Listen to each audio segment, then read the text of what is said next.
ఈరోజు మాచర్ల పట్టణానికి జాతీయ నాయకురాలైన గంగాపురం పద్మా మేడం గారు జాతీయ గౌరవ అధ్యక్షురాలుగా మహిళా సంఘం రౌండ్ టేబుల్ సమావేశానికి విచ్చేసి ఒక పేద విద్యార్థికి విద్యాదానం చేయటం అంటే చరిత్రలో మర్చిపోలేని దానం.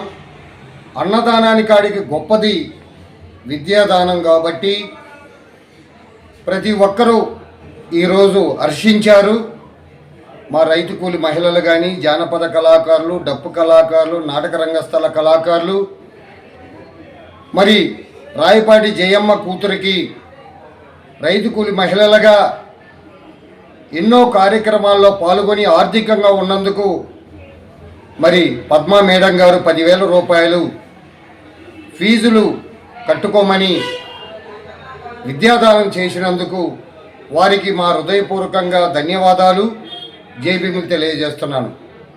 జట్టిపాల వెంకటేష్ జాంబవరాజు సారథ్యంలో ఈరోజు రైతు కూలి మహిళల కార్యకర్తలు, లీడర్లు, సభ్యులు, గవర్నీయులు, రామావతం మాంగోబాయ్ గారు జానపద కళాకారిణి, పల్నాడు జిల్లా ప్రెసిడెంటు, రాయపాటి జయమ్మ గారు పల్నాడు జిల్లా నాయకురాలుగా, మాచర్ల నియోజకవర్గ ఇన్ఛార్జిగా ఈరోజు పాల్గొని, బత్తుల విజయమ్మ గారు బీసీ నాయకురాలు, మాచర్ల నియోజకవర్గ జనరల్ సెక్రటరీగా పాల్గొని, కడేం సత్తమ్మ గారు డప్పు కళాకారిణి, అలాగే వడ్లమూడి భూలక్ష్మి సోదరి గారు రైతు కూలి మహిళ దుర్గి మండలం ప్రెసిడెంట్గా పాల్గొని ఈ కార్యక్రమాన్ని జయప్రదం చేసి ఆమెకి ఘన సన్మానం జరిపిన ఆమె పెన్షన్ అసోసియేషన్ భవనంలో.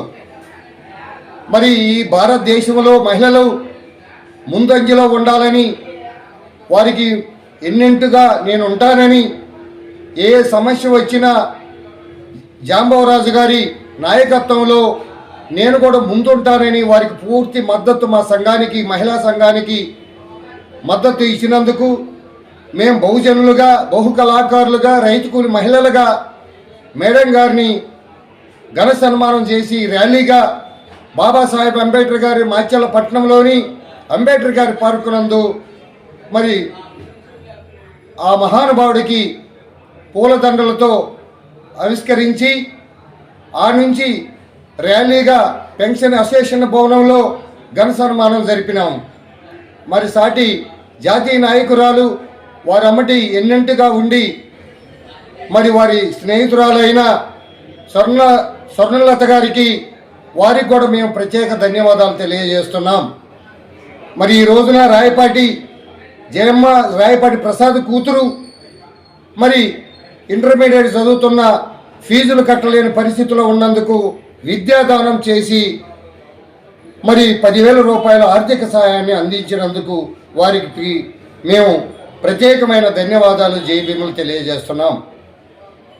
అట్లాగే రైతు కూలి మహిళలు లోన్స్ కానీ, ఇళ్ల స్థలాలు కానీ ఉద్యమాలు చేస్తుంటే సెంట్రల్ మినిస్టర్తో, ఏపీ రాష్ట్రంలో మంత్రులతో, అలాగే ఎంపీలతో మాట్లాడి మన సమస్యలను కూడా పరిష్కారం చేస్తానని హామీ ఇవ్వటం జరిగింది.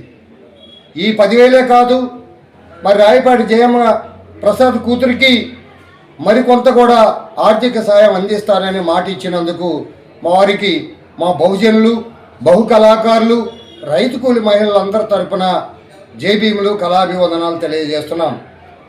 జానపదం నిత్య కళాకారులతో డప్పు కళాకారులు ఖమ్మంపాటి దానం గారు, యాషయ్య గారు, ప్రభుదాసు డప్పు కళాకారులుగా ర్యాలీలో పాల్గొని డప్పుల వాద్యాలతో చింతలతండ జానపద కళా బృందం రామావతి మాంగోబాయ్ గారి సారథ్యంలో, వడితే తిరుపతి నాయకి గారు ఎంతో కృషి చేశారు సెక్రటరీగా. వచ్చిన ప్రతి ఒక్కరికి జైభీములు, కళాభివందనాలు తెలియజేస్తున్నాను. ఈ మీడియా సమావేశంలో ఇంత ఘనంగా మేడం గారికి సన్మాన కార్యక్రమం చేసినందుకు వారందరికీ, ఈ కార్యక్రమంలో పాల్గొన్న ప్రతి ఒక్కరికి, సభ్యులకి, రైతు కూలి మహిళలకి, బహు కళాకారులందరికీ రామ్కోటి రెడ్డి గారు కూడా పాల్గొన్నందుకు జై భీములు కళాభివందనాలు తెలియజేస్తున్నాం.